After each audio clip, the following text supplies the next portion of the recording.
اعوذ باللہ السمیع العلیم وبوجہہ الکریم وسلطانہ القدیم من الشیطان الرجیم ما کان لبشر ان یکلمہ اللہ الا وحیا او من وراء حجاب او یرسل رسولا فیوحی بإذنہ ما یشاء انہ علی حکیم۔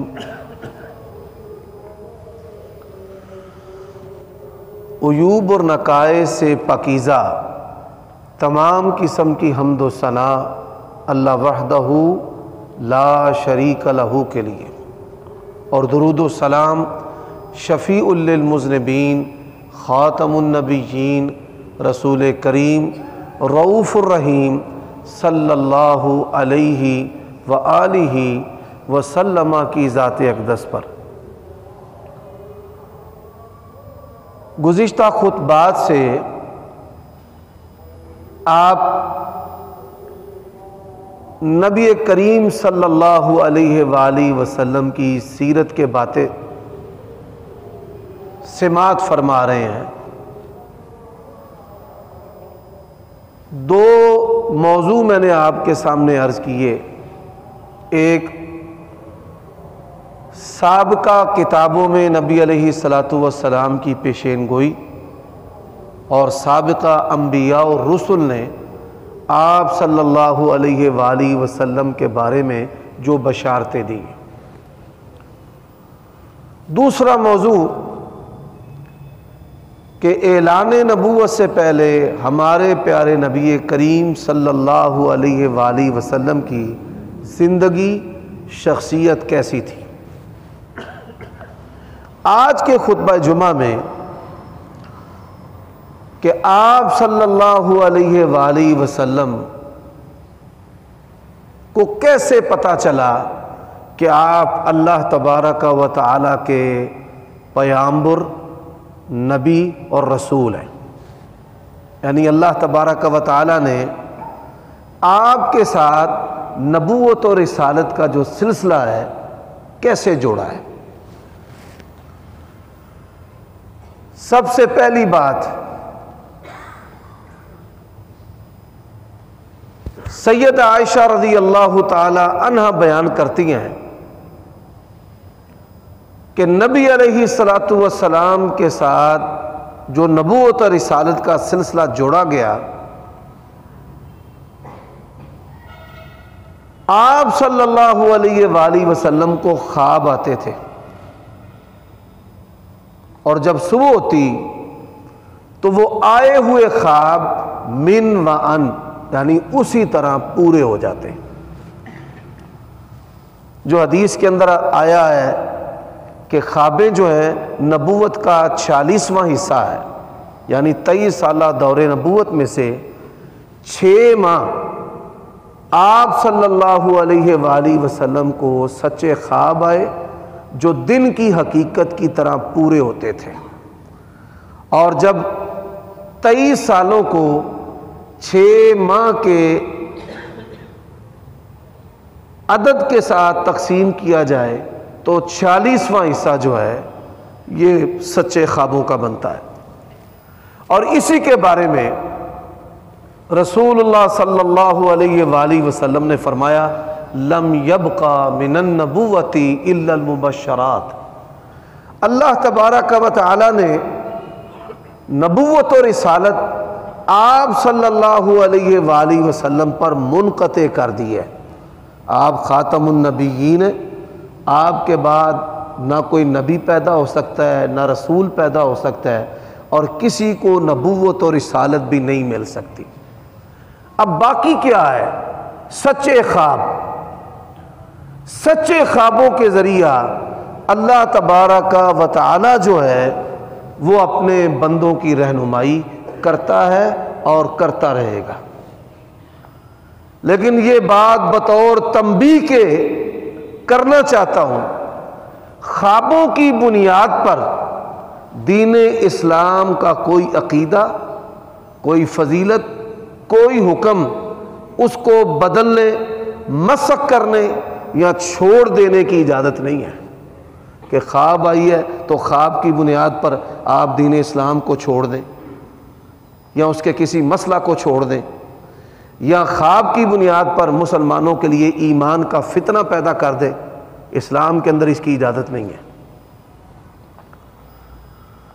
انبیاء علیہم الصلاۃ والسلام کے جو خواب ہیں یہ وحی کی اقسام میں سے ایک قسم ہے۔ حافظ ابن قیم رحمہ اللہ انہوں نے وحی کی اقسام کو بھی بیان کیا ہے۔ 7 کے قریب وحی کی اقسام ہے کہ وہ کون سے زاویے اور طریقے اور قسمیں ہیں کہ جن سے اللہ تبارک و تعالی اپنے پیارے نبی کے ساتھ رابطہ کرتے ہیں۔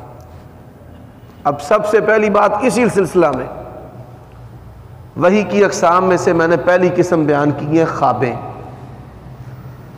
اب جو آپ صلی اللہ علیہ وآلہ وسلم کے مخالفین ہیں وہ کیا کہتے تھے؟ لولا یکلمنا اللہ، اللہ ہم سے کلام کیوں نہیں کرتا؟ ہر انسان سے اللہ تبارک و تعالی کلام نہیں کرتا، یہ اللہ کی سنت ہے۔ کن سے کلام کرتا ہے؟ اللہ یستفی من الملائکۃ رسلا ومن الناس، اللہ تبارک و تعالی انبیاء اور رسولوں کا انتخاب کرتا ہے، پھر ان سے کلام کرتا ہے۔ اللہ تبارک و تعالی تمام فرشتوں سے بھی کلام نہیں کرتا، فرشتوں میں بھی اللہ اپنے پیغمبر جن سے وہ کلام کرتا ہے ان کا انتخاب کرتا ہے، جس طرح انسانوں میں سے اللہ تبارک و تعالی نے نبیوں اور رسولوں کا انتخاب کیا ہے۔ اب جب نبیوں اور رسولوں کا اللہ تبارک و تعالی انتخاب کرتے ہیں، آپ دیکھیے حضرت موسیٰ علیہ السلام، سخت سردی کا موسم اور رات کی تاریکی، رستے کے لیے بھی رہنمائی کی ضرورت ہے اور بدن کے لیے حرارت کی ضرورت ہے۔ اپنی بیوی کے ساتھ ہیں، دور دیکھا کہ آگ جل رہی ہے، بیوی کو محفوظ جگہ پر چھوڑا، اور جب وہاں گئے تو حالات یکسر مختلف۔ اننی انا اللہ فاخلعنا علیک، میں تیرا رب اللہ تجھ سے کلام کر رہا ہوں، آپ یہاں پر جوتے اتار دیں۔ حضرت موسیٰ علیہ السلام نے جوتے اتارے اور اللہ تبارک و تعالی نے حضرت موسیٰ علیہ السلام سے کلام کیا، جس کے بارے میں قرآن مجید میں ہے وَكَلَّمَ اللَّهُ مُوسَىٰ تَكْلِيمًا۔ اسی طرح حضرت موسیٰ علیہ السلام طور پہاڑ پر جا کر اللہ سے ہم کلام ہوتے۔ اب نبی علیہ السلام سے جو اللہ تبارک و تعالی نے پیغام رسانی کی ہے اس کے مختلف انداز ہیں۔ ان میں سے پہلا انداز ہے خوابیں، اعلان نبوت سے پہلے بھی خوابیں، اور نبوت اور رسالت کے دوران بھی نبی علیہ السلام کو خوابیں آئیں گے۔ بلکہ آپ یہ سن کر حیران ہوں گے، وحی کی اقسام میں سے ایک قسم، آپ یہ بات بخوبی جانتے ہیں، موبائل فون بند کر دیں، اس کو بند کر دیں، جزاک اللہ خیر۔ رسول اللہ صلی اللہ علیہ وآلہ وسلم کسی چیز کا حکم دیتے ہیں، ہم اسے کہتے ہیں حکمی حدیث۔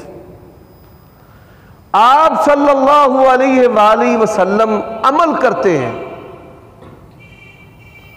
اب تیسری جو حدیث کی قسم ہے اس کو تقریری کہتے ہیں، کہ کوئی شخص نبی علیہ السلام کے سامنے کوئی بات کہتا ہے یا عمل کرتا ہے تو آپ صلی اللہ علیہ وآلہ وسلم کی جو خاموشی ہے اس کے دین اور حدیث ہونے کی دلیل ہے، کیونکہ اللہ تبارک و تعالی اور اس کے پیارے نبی کسی غلط بات پر خاموش نہیں رہ سکتے۔ حدیث میں آتا ہے آپ صلی اللہ علیہ وآلہ وسلم نے فجر کی نماز پڑھائی. فجر کی نماز پڑھانے کے بعد دیکھا کہ ایک بندہ کھڑے ہو کر نماز پڑھ رہا ہے. رسول اللہ صلی اللہ علیہ وآلہ وسلم نے اس سے پوچھا کہ یہ کون سی نماز ہے, کیسی نماز پڑھ رہے ہو؟ تو اس نے بتایا کہ میری فجر کی سنتیں رہ گئی تھیں. یعنی صحابہ کرام فجر کی سنتیں فرضوں سے پہلے ادا کرتے تھے. اب اس صحابی کی سنتیں رہ گئی تو کہنے لگا یا رسول اللہ صلی اللہ علیہ وسلم وہ سنتیں میں اب پڑھ رہا ہوں. اب آپ صلی اللہ علیہ وآلہ وسلم نے اس کو روکا نہیں ہے, تو یہ بھی رسول اللہ صلی اللہ علیہ وآلہ وسلم کی رہنمائی کا ایک حصہ ہے. اسی طرح لوگوں کو نماز کے لیے کیسے جمع کیا جائے, با جماعت جو فرضیت ہے نماز کی, یہ مدینہ کے اندر نازل ہوئی ہے. جماعت کی فرضیت کی میں بات کر رہا ہوں, نماز کی فرضیت کی نہیں. با جماعت یہ فرضیت کے جو احکام ہیں مدینہ منورہ میں نازل ہوئے ہیں. اب نماز کے لیے لوگوں کو کیسے جمع کیا جائے؟ چونکہ صحابہ کرام مختلف مذاہب سے مسلمان ہوئے تھے, یہودیوں سے, عیسائیوں سے, آتش پرستوں سے, تو کسی نے رائے دی کہ آگ جلائی جائے اور آگ اس کے دھوئیں سے اور اس کی لو سے, اس کی روشنی سے لوگوں کو پتہ چل جائے کہ نماز کا وقت ہے. دوسری رائے یہ دی گئی کہ گھڑیال بجایا جائے. جیسے ہمارے ہاں مختلف شہروں میں گھنٹہ گھر ہے. پرانے دور میں گھروں میں گھڑیاں نہیں ہوتی تھیں تو گھنٹہ بجایا جاتا تھا جس سے لوگوں کو اپنے گھروں میں وقت کا پتہ چل جاتا تھا. گھنٹہ, گھڑیال جس کو کہا جاتا ہے. کسی نے رائے دی ڈھول جو نوبت ہے اس کو بجایا جائے, ڈرم, لوگوں کو پتہ چل جائے نماز کا وقت ہو گیا. اسی طرح کسی نے رائے دی کہ سینگ جو ہے, جیسے ہندوؤں کے اندر ہے جو سینگ ہے وہ بجایا جائے. اب کیا ہوا, ایک صحابی ہیں انہوں نے خواب دیکھی, عبداللہ بن زید بن عبد ربی. اسی طرح عمر بن خطاب رضی اللہ تعالی عنہ ان کو بھی خواب آئی. لیکن اللہ تعالیٰ کی شان کہ بارگاہ نبوی میں عبداللہ بن زید بن عبد ربی یہ پہلے پہنچ گئے اور انہوں نے نبی علیہ الصلاۃ والسلام کو اپنا خواب سنایا کہ یا رسول اللہ صلی اللہ علیہ وآلہ وسلم, خواب کے اندر اس طرح جو اذان کے کلمات ہیں مجھے بتائے گئے ہیں, اللہ اکبر اللہ اکبر.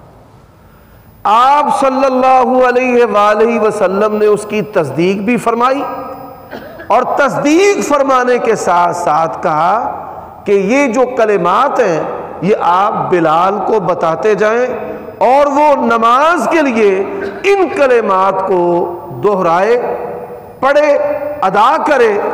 اور یہ اذان جو ہے اس کو نمازوں کے لیے بلانے کا طریقہ نبی علیہ الصلاۃ والسلام نے مقرر کر دیا.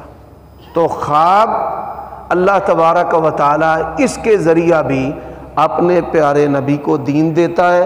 وہ خواب نبی علیہ الصلاۃ والسلام کی ہو پھر بھی دین, اور وہ خواب کسی امتی کی ہو اور آپ صلی اللہ علیہ وآلہ وسلم اس کی تصدیق کر دیں تو پھر بھی دین. اب یہ پہلی بات میں نے مختصر اور جامع انداز کے اندر بیان کر دی ہے. دوسری چیز, نبی علیہ الصلاۃ والسلام آپ کے دل کے اندر خلوت کی محبت ڈالی گئی. آپ یہ بات گزشتہ خطبہ جمعہ میں سن چکے ہیں اور اس کا جو مقصد تھا وہ بھی آپ سن چکے ہیں. رسول اللہ صلی اللہ علیہ وآلہ وسلم حرا جو غار ہے وہاں پر تشریف فرما تھے کہ حضرت جبرائیل علیہ السلام نبی علیہ السلام کے پاس آئے۔ اب حضرت جبرائیل علیہ السلام اللہ کے تمام فرشتوں کے سردار فرشتے ہیں، سید الملائکہ، جن کو روح الامین بھی کہا جاتا ہے، تتنزل الملائکۃ والروح۔ اب حضرت جبرائیل علیہ السلام کو اللہ تبارک و تعالیٰ نے یہ خوبی بھی عطا کی ہے، فتمثل لہا بشرا سویا، کہ وہ ایک انسان کی صورت میں اللہ تبارک و تعالیٰ کا پیغام لے کر نبیوں اور رسولوں کے پاس آتے ہیں۔ حضرت موسیٰ علیہ السلام کے پاس، اسی طرح حضرت مریم سلام اللہ علیہا کے پاس، اور نبی علیہ السلام کے پاس کبھی اجنبی مسافر کی صورت میں۔ حضرت عمر بن خطاب رضی اللہ تعالیٰ عنہ بیان کرتے ہیں کہ ایک دن ہم نبی علیہ السلام کے پاس بیٹھے ہوئے تھے، بڑے حسن و جمال والا شخص، اس کے بدن پر اثر کے جو سفر ہے، سفر کرنے کے اثرات بھی نہیں کہ اس کے اوپر گرد پڑی ہو، تھکاوٹ کے اثرات ہوں، ایسا بھی نہیں، اور ہم میں سے کوئی اسے جانتا بھی نہیں کہ قرب و جوار کا ہمارا محلے دار ہمسایہ ہے کہ مدینہ سے اٹھا اور نبی علیہ السلام کے پاس آ گیا، جانتا بھی کوئی نہیں اور سفر کے اثرات بھی نہیں۔ نبی علیہ السلام دو زانوں بیٹھے ہیں، اس نے بھی دو زانوں ہو کر اپنے گھٹنوں کو نبی علیہ السلام کے گھٹنوں کے ساتھ جوڑ لیا اور پھر سوال کرنے شروع کر دیے، ایمان کیا ہے، اسلام کیا ہے، احسان کیا ہے۔ جب وہ چلے گئے تو بعد میں نبی علیہ السلام نے فرمایا، یہ جبریل تھے جو تمہیں تمہارا دین سکھانے کے لیے آئے۔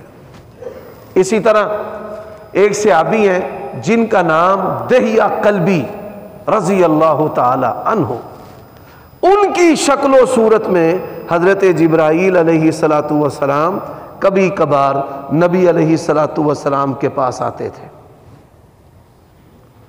صحابہ کرام کہتے ہیں کہ ہم سمجھتے کہ دہیہ جو ہے وہ باہر نکلے ہیں، بعد میں ہمیں پتا چلتا کہ نہیں، یہ تو دہیہ نہیں، یہ حضرت جبرائیل علیہ السلام۔ اسی طرح فرشتے کی ایک اور صورت بھی ہے۔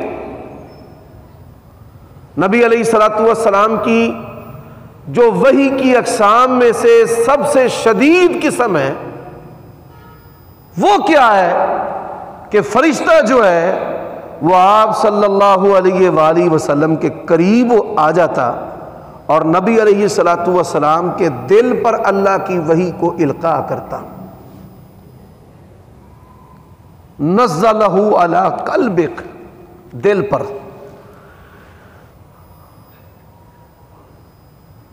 اب یہ جو دباؤ تھا، صحابہ کرام نے اس کو دو صورتوں میں بیان کی ہے۔ پہلی صورت کہ اگر آپ اونٹنی پر سوار ہوتے تو وزن کی شدت کی وجہ سے جانور بے چینی میں اپنی گردن کو حرکت دیتا ہے، یا وزن کی شدت سے وہ بیٹھ جائے تو یہ کیفیت تھی۔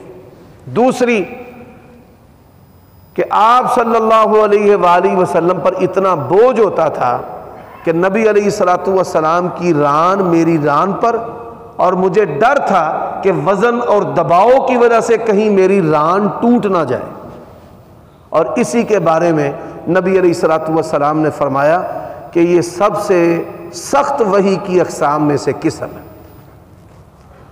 سردیوں کا موسم ہوتا، شدید سردی کے موسم میں جب نبی علیہ السلام پر اس طرح وحی نازل ہوتی تو آپ صلی اللہ علیہ وسلم کو پسینہ آ جاتا تھا، اور صحابہ کرام کے اندر یہ خواہش تھی کہ جب نبی علیہ السلام پر وحی نازل ہو تو ہم دیکھیں کہ آپ صلی اللہ علیہ وآلہ وسلم پر وحی کیسے نازل ہوتی ہے۔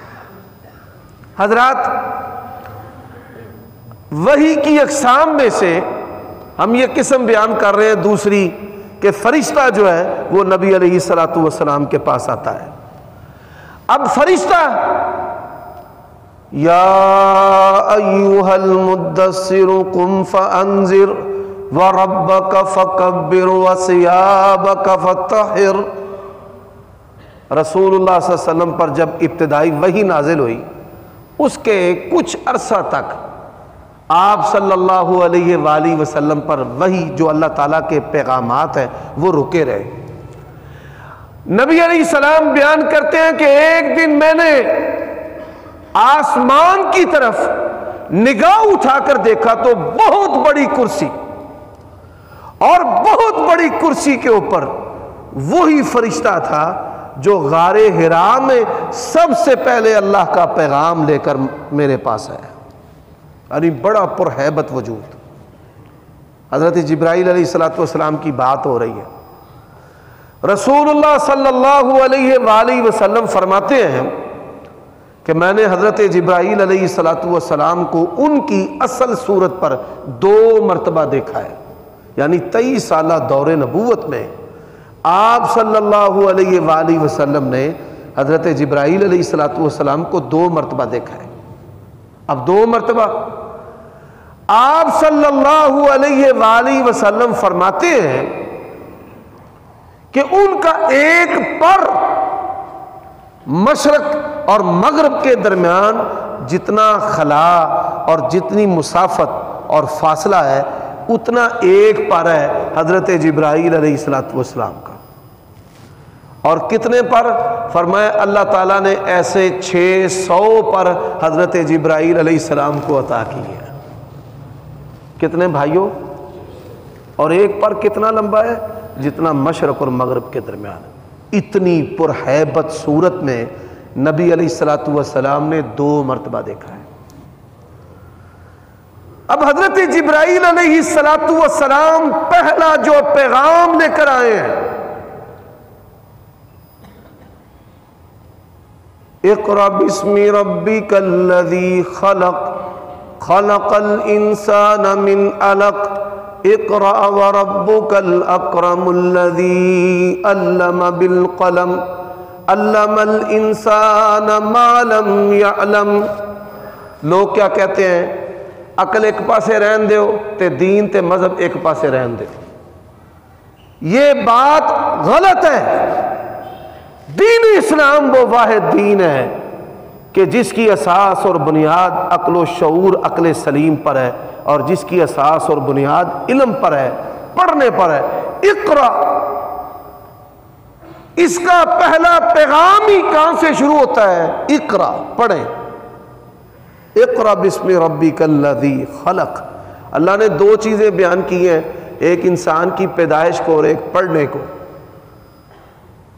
آج جو لوگ دنیاوی علوم کے ماہر ہیں، بایو فزکس کیمسٹری کے اور اناٹومی کے، وہ یہ سمجھتے ہیں کہ مذہب الگ چیز ہے اور یہ علوم الگ چیز ہے۔ یہ ان کا کہنا اور ان کا سوچنا جو ہے غلط ہے۔ اگر آپ ان علوم میں ایمان کی نظر سے دیکھیں گے تو یہ علوم بھی آپ کے ایمان لانے کا اور اللہ کے قرب کا ذریعہ اور وسیلہ بن جائے گے۔ انسان کی پیدائش وَفِي أَنفُسِكُمْ أَفَلَا تُبْصِرُونَ، یہ پیدائش جو ہے اور اس کا پروسیس اور جو عمل ہے وہ بھی اللہ تبارک و تعالیٰ کی توحید کا سبق اور درس ہے، اور اس پر دلیل ہے۔ نبی علیہ السلام نے فرمایا کہ ما انا بقاری، میں پڑھا لکھا نہیں ہوں۔ فرماتے ہیں کہ جبرائیل علیہ السلام نے مجھے اپنی باہوں میں دبایا، اور دبانے کے بعد مجھے کہا اقرأ بسم ربک الذی خلق خلق الانسان من علق اقرأ وربک الاکرم الذی علم بالقلم۔ آج لوگ پڑھتے ہیں اور پڑھنے کے بعد کیا کہتے ہیں کہ پہلے جونک تھی، کیڑا تھا، کیڑے سے بندر بنا اور بندر سے انسان بنا۔ افسوس ہے تیری اس تعلیم پر کہ تو نے باپ بندر بنایا ہے۔ اپنے باپ جو ہے کہتا ہے کہ بندر جو ہے میں اس کی اولاد، اس کا بیٹا ہوں۔ اور اسلام کی تعلیم کہ تمہارا باپ جو ہے وہ آدم ہے، اور آدم علیہ السلام کو اللہ نے مٹی سے اپنے ہاتھ سے پیدا کیا۔ تو نبی علیہ السلام آپ پر وحی کا یہ دوسرا سلسلہ ہے۔ اللہ تبارک و تعالیٰ نے قرآن مجید میں بھی اس بات کو بیان کیا ہے کہ اللہ تبارک و تعالیٰ او یرسل رسولا، اپنا فرشتہ بھیجتا ہے اور فرشتے کے ذریعے اپنے نبی کو وحی دیتا ہے۔ وحی کا معنی اور مطلب کیا ہے؟ کہ اللہ کا وہ پیغام جو پوشیدہ ہو مخلوقات سے، اللہ تبارک و تعالیٰ کا وہ پیغام جو نبی اور رسولوں کی طرف ہے رہنمائی کرنے کے لیے۔ اور اللہ تبارک و تعالیٰ نے یہ جو وحی ہے، آپ یہ سن کر حیران ہوں گے، یہ جو شہد کی مکھی ہے، فَأَوْحَىٰ رَبُّكَ إِلَى النَّخْلِ، اللہ نے شہد کی مکھی کی بھی رہنمائی بذریعہ وحی فرمائی ہے۔ حضرت موسیٰ علیہ السلام کی والدہ کی طرف بھی وحی فرمائی ہے، حضرت مریم سلام اللہ علیہا کی طرف بھی وحی فرمائی ہے، لیکن یہ وحی نبوت اور رسالت نہیں ہے۔ انبیاء علیہ السلام کی طرف جو اللہ تعالیٰ کے پیغامات ہیں وہ اللہ تبارک و تعالیٰ کی وحی ہے کہ جس کے ساتھ انسان کی نجات مشروط ہے کہ وہ پیروی کرے گا تو اللہ تعالیٰ کی جنت میں جائے گا، اور اگر نافرمانی کرے گا تو اس کی ناراضگی مول لے گا اور جہنم میں جائے گا۔ اب نبی علیہ السلام کے ساتھ اللہ تبارک و تعالیٰ کا کلام کرنا یہ بھی وحی کی اقسام میں سے ایک قسم ہے۔ جو حدیث معراج ہے کہ نبی علیہ السلام معراج پر گئے اور اللہ تبارک و تعالیٰ سے کلام کیا، اور اللہ تعالیٰ نے آپ کو نمازوں کا تحفہ دیا، تو یہ اللہ تبارک و تعالیٰ کا نبی علیہ السلام سے کلام کرنا بھی وحی کی اقسام میں سے ایک قسم۔ اسی طرح جیسے میں نے بیان کیا ہے خواب جو ہے اس کے اندر نبی علیہ السلام کا اللہ تعالیٰ کو دیکھنا، جیسا کہ حدیث میں آتا ہے، عبداللہ ابن عباس فرماتے ہیں کہ نبی علیہ السلام نے خواب کے اندر اللہ تعالیٰ کو ایک خوبصورت نوجوان کی شکل و صورت میں دیکھا ہے۔ اب یہاں پر یہ بات میں واضح کر دینا چاہتا ہوں، دنیا کے اندر کوئی جاگتی ہوئی آنکھ جو ہے وہ اللہ تبارک و تعالیٰ کو نہیں دیکھ سکتی۔ لا تدرک الابصار وہو یدرک الابصار، خواب جو ہے وہ انسان کے اختیار اور کنٹرول میں نہیں ہوتے، اور نہ خوابوں کا تعلق ظاہر حقیقت پر ہوتا ہے۔ یہ اللہ تبارک و تعالیٰ اپنے بندوں کو جس طرح چاہتا ہے وہ دکھاتا ہے۔ اب جو خوابیں، اس حوالے سے بھی میں نے اختصار سے عرض کر دیا ہے کہ اللہ تبارک و تعالیٰ ان کے ذریعہ رہنمائی کرتا ہے۔ کبھی یہ خوابیں ظاہر پر پوری ہوتی ہیں اور کبھی خوابوں کی تعبیر ہوتی ہے۔ اور خوابوں کے بارے میں نبی علیہ السلام نے ان کو شیطانی بھی قرار دیا ہے کہ شیطان جن کے ذریعے انسانوں کو پریشان کرتا ہے، اور اسی طرح دماغی امراض ان میں سے ایک مرض ہے خوابوں کا آنا، کہ انسان روز مرہ کے معمولات جو ہے وہ خوابوں کے اندر دیکھتا ہے۔ میرے بھائیوں دوستو، اب نبی علیہ السلام آپ پر سب سے پہلے جو اللہ تبارک و تعالیٰ کا پیغام نازل ہوا ہے، اقرأ باسم ربک الذی خلق، یہاں سے شروع ہوا ہے۔ اور یہ بات بھی اپنے ذہن میں رکھیں کہ جس طرح ہمارا ایمان لانا نبی پر ضروری ہے، واجب ہے، ہر فرض سے اہم فرض ہے، اسی طرح نبی علیہ السلام کا اپنی نبوت اور رسالت کو تسلیم کرنا، اس پر ایمان لانا اور اس پر عمل کرنا، یہ بھی ان کے لیے اہم فرض ہے۔ قل ان صلاتي ونسكي ومحياي ومماتي للہ رب العالمین۔ اسی طرح انی وجہت وجہی للذی فطر السماوات والارض حنیفا وما انا من المشرکین اول المسلمین اول المؤمنین۔ نبی علیہ الصلوۃ والسلام سے پوچھا گیا متا جعلت نبیا متا کتبت نبیا، آپ کی نبوت اور رسالت کو کب لکھا گیا، آپ کو نبی کب بنایا گیا؟ ایک ہے نبی بنایا جانا اور ایک ہے اعلان نبوت، ان دونوں میں فرق ہے۔ اعلان نبوت 40 سال کے بعد آپ صلی اللہ علیہ وآلہ وسلم نے کیا ہے کہ جب آپ صلی اللہ علیہ وآلہ وسلم پر وحی آئی، آپ صلی اللہ علیہ وآلہ وسلم اپنے گھر تشریف لائے گھبراہٹ میں،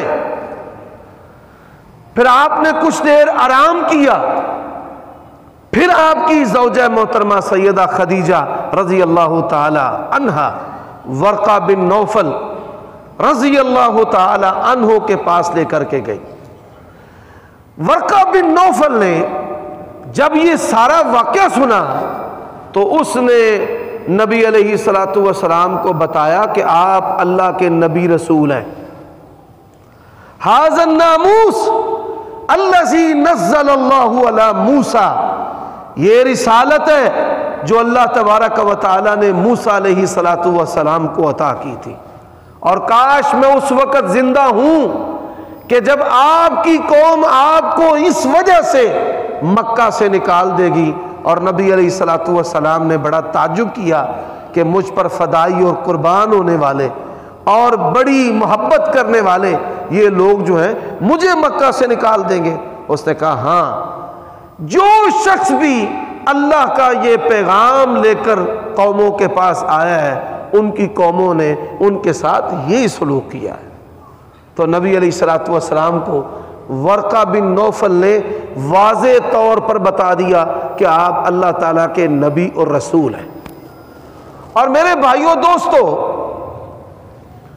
آپ صلی اللہ علیہ وآلہ وسلم پر پھر اس کے بعد اللہ تبارک و تعالیٰ کی طرف سے جو پیغامات نازل ہوئے ہیں ان میں پہلی جو صورتیں نازل ہوئی ہیں، یا ایھا المزمل قم اللیل الا قلیلا نصفہ او انقص منہ قلیلا او زد علیہ ورتل القرآن ترتیلا۔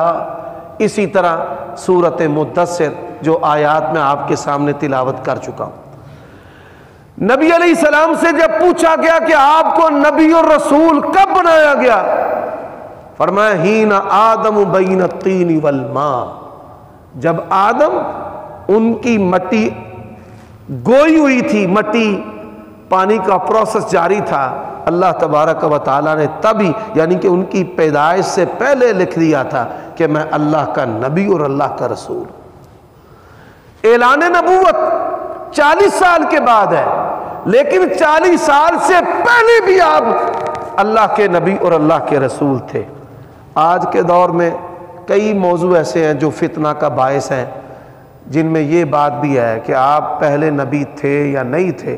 نبی علیہ السلام پہلے نبی تھے، اعلان نبوت 40 سال کے بعد ہے۔ میرے بھائیوں دوستو، وہ معاشرہ گناہوں کے اندر، شرک کے اندر ڈوبا ہوا تھا، پوری روئے زمین کا جغرافیہ کے لحاظ سے بھی سینٹرل ہے، اور پوری دنیا میں تب سب سے زیادہ گمراہی بھی وہاں پر تھی۔ لیکن آپ دیکھیے اس ماحول کے اندر ہمارے پیارے نبی جناب محمد الرسول اللہ صلی اللہ علیہ وسلم ہر قسم کے شرک اور کفر سے اور ہر قسم کے گناہ اور جرم سے متخلا، بری اور پاکیزہ رہے۔ ہاں، آپ کے علم میں یہ نہیں تھا کہ میں صاحب کتاب ہوں اور میں نبی اور رسول ہوں۔ اللہ نے قرآن مجید میں کہا ہے ما کنت تدری مل کتاب ولا الایمان، اے میرے نبی آپ کے علم میں نہیں تھا کہ ایمان کیا ہے اور کتاب کیا ہے، نبوت اور رسالت کیا ہے۔ یہ ہم نے چیزیں آپ کو عطا کی ہیں۔ تو یہ مسئلہ واضح کیا ہوتا ہے کہ نبی اور رسول آپ اللہ نے اپنے علم سے حضرت آدم کی پیدائش سے پہلے لکھ دیے تھے۔ اعلان نبوت آپ نے 40 سال کی عمر کے بعد کیا ہے، جب حضرت جبرائیل علیہ الصلوۃ والسلام آپ کے پاس آئے اللہ کا پیغام لے کر، اور پھر پے در پے اللہ کے پیغامات نازل ہوئے، اور پھر نبی علیہ الصلوۃ والسلام کو ورقہ بن نوفل نے واضح طور پر بتایا کہ آپ کو اللہ تعالیٰ نے اپنا نبی و رسول منتخب کر لیا۔ تو میرے بھائیوں دوستو، یہ مختصر وہ باتیں ہیں کہ نبی علیہ الصلوۃ والسلام کو اللہ تبارک و تعالیٰ نے کیسے نبوت و رسالت کا علم عطا کیا کہ آپ کو ہم نے صرف ایک قوم کے لیے نہیں بلکہ تمام جہانوں، تمام زمانوں، تمام قوموں کے لیے قیامت کی صبح تک کے لیے اللہ نے آپ کو نبی و رسول بنا کر بھیجا ہے۔ اللہ تعالیٰ ہمیں نبی علیہ السلام کی محبت پر زندہ رکھے اور اسی محبت پر موت نصیب فرمائے۔ وآخر دعوانا